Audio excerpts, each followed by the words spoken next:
The interesting thing about this announcement is not so much the amount, 4 million isn't very much, it's the fact that individual EU countries will apparently be making this order on their own. So at first it might seem like the EU is abandoning its joint procurement approach, but that doesn't seem to be what's happening here. Basically, the Commission has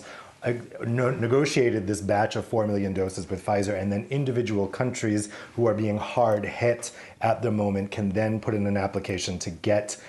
vaccines from that separate tranche, which is different than the total tranche.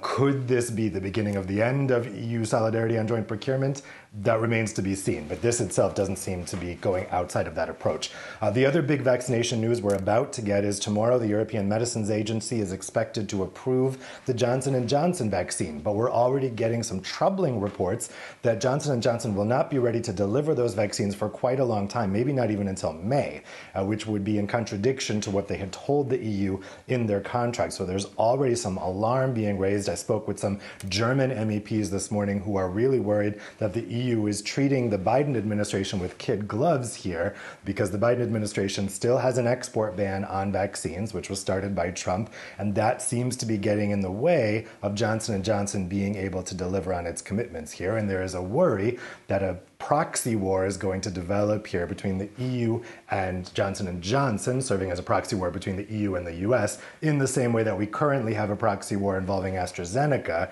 between the EU and the UK, all about the fact that neither of those countries, the US or the UK, are exporting vaccines. So that's going to be a very interesting one to watch.